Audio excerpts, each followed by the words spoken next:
From deep in the heart of Texas, broadcasting worldwide, we've got a very special guest joining us to break down the sleeper cell agenda of the globalists to bring in radical jihadis by the millions.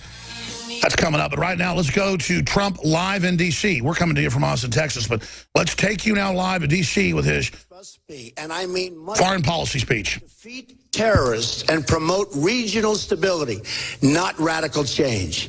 We need to be clear-sighted about the groups that will never be anything other than enemies.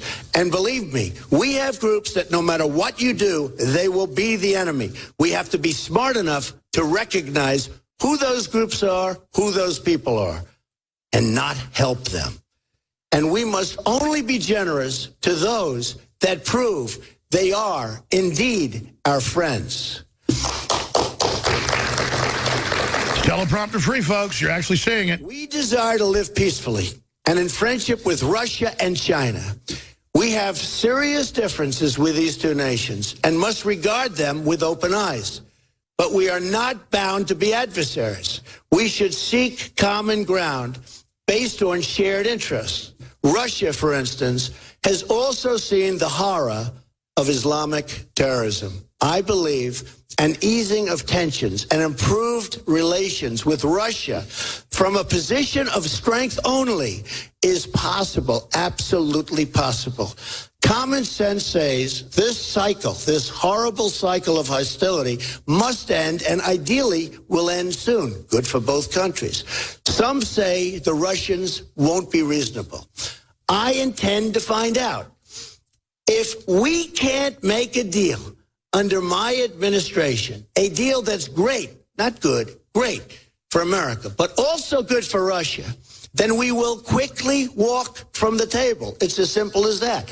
We're going to find out. Fixing our relations with China is another important step in really toward creating a even more prosperous period of time.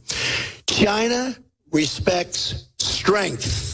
And by letting them take advantage of us economically, which they are doing like never before, we have lost all of their respect. We have a massive trade deficit. He's acting like there's a little bit of teleprompter, but I heard he wasn't going to use one, but then it doesn't sound like it was written. Find a way quick. It sounds like his regular talking points, so we're going to find out. It doesn't matter. I mean, I don't care if in a foreign policy speech somebody has their own teleprompter if they wrote their speech. But let's keep going with this. Right now, look at what China's doing in the South China Sea. They're not supposed to be doing it. No respect for this country or this president. We can both benefit or we can both go our separate ways. If need be, that's what's going to have to happen. After I'm elected president, I will also call for a summit with our NATO allies and a separate summit with our Asian allies. In these summits, we will not only discuss a rebalancing of financial commitments, but take a fresh look at how we can adopt new strategies for tackling our common challenges. For instance, we will discuss how we can upgrade NATO's outdated mission and structure grown out of the Cold War to confront our shared challenges, including migration and Islamic terrorism. Yeah, instead NATO's opening the door to conquer Europe with the Islamic horde. That's the problem. I will not hesitate to deploy military force when there is no alternative. But if America fights, it must only fight to win. That's Ron Paul's quote. That's right. Quick, known missions. I will never send our finest into battle unless necessary, and I mean absolutely necessary, and will only do so if we have a plan for... Well, notice Trump has does the same hand signs as I do. I don't do those on purpose. I just do it. You ever notice that? It's weird. I get accused of like secret signals. Peace and prosperity, not war and destruction. The best way to achieve those goals is through a disciplined... Isn't it good to see a presidential candidate using their hands? Everybody used to use their hands here. They just have this talking head thing. Donald Trump just finished his first big official foreign policy speech. We carried quite a bit of it. We'll have some of the transcript for you in the next hour and go over it. When his former campaign head and still one of his top advisors, Roger Stone, joins us, as he does at least once a week. coming up in the third hour today. We're now in the second hour right now. There is so much unfolding, so much going on. But what you have to understand is our government agencies now are pretty much entirely run by multinational corporations. That's not denied. And so you have to understand, the Central Intelligence Agency got Congress 3 years ago. You can just type this into Google. You'll get the Washington Post reporting on it, to change the law so the CIA could operate domestically in propaganda, including deception of the American people. And then I come out and say, look at the NFL with all these anti-cop halftime shows with Beyonce and her running around with a baseball bat. She's mad at her husband, breaking car windshields and burning things down, with young women watching approvingly. This is cultural destabilization 101. So they had hundreds of publications come out and say I was crazy. The CIA is not involved in domestic media.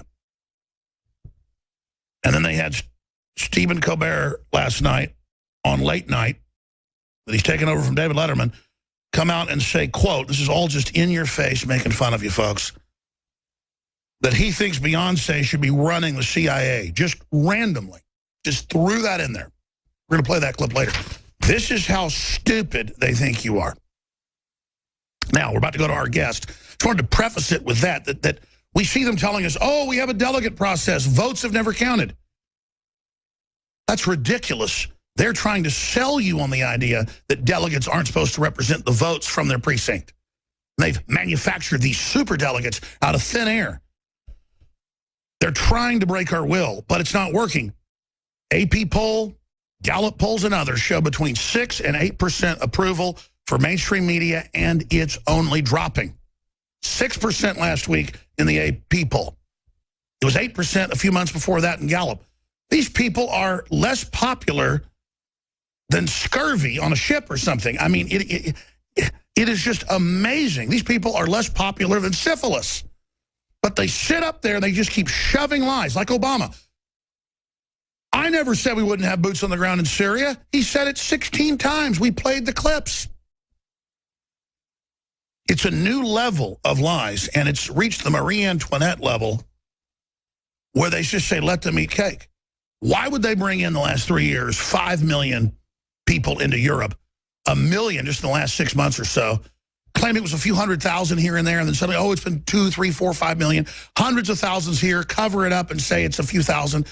Every high school in town, including my alma mater, has over 200 refugees from, quote, Syria, and they're really Saudi Arabian and others. This is a Sunni invasion, a Wahhabist invasion.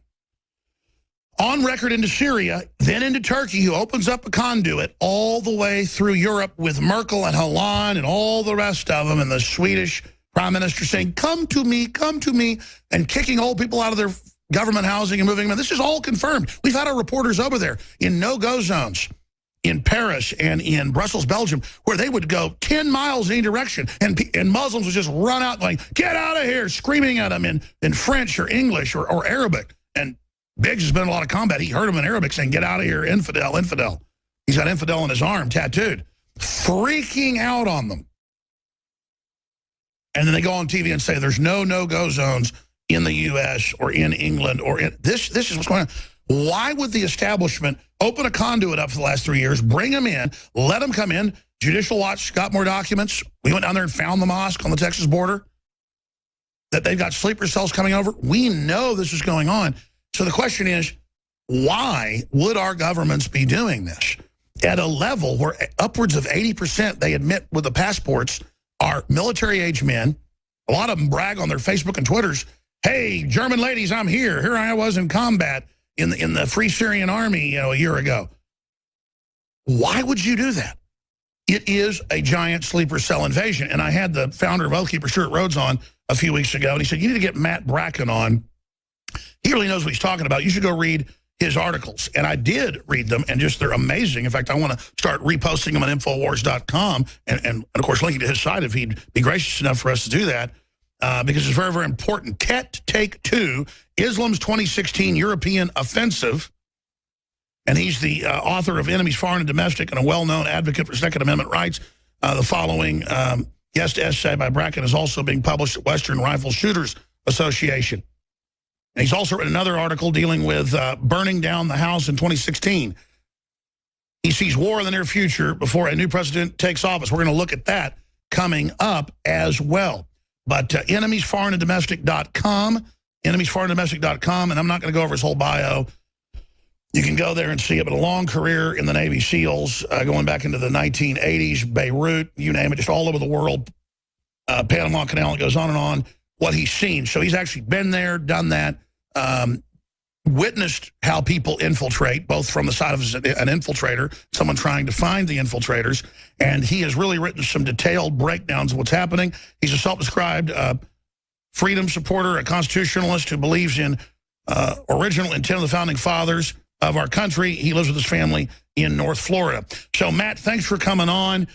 Reading your essay, just studying history and what's happening, I can find no fault. And, of course, you bring your military background to it as well. A lot of folks respect your writing. You've heard what I've said in the last 5 minutes. Was that overall accurate? And what can you add in an overall overview for folks in the next 5 minutes before we go to break? Okay, it's perfect. Your byline of your website and your show, there is a war for our minds, a battle going on for our minds. It doesn't matter if we're like monks in an Irish monastery discussing what's actually happening, if the war for the minds is being lost at the mass level. We make fun of the North Koreans. You know, we show them doing the wave in stadiums or, you know, swooning for dear leader. But look at Swedes. They've been brainwashed into actually hating themselves. But when they look at the mirror, they say, this blondness just has to go. We're so guilty of everything. Swedes. In America, I mean, the madness over transgender. I just saw a YouTube video on a college campus. The guy says, what if I want to be, if I feel that I'm a 6'5" Chinese woman? And everybody agrees, if that's what you feel, then we should respect you as a 6'5" Chinese woman.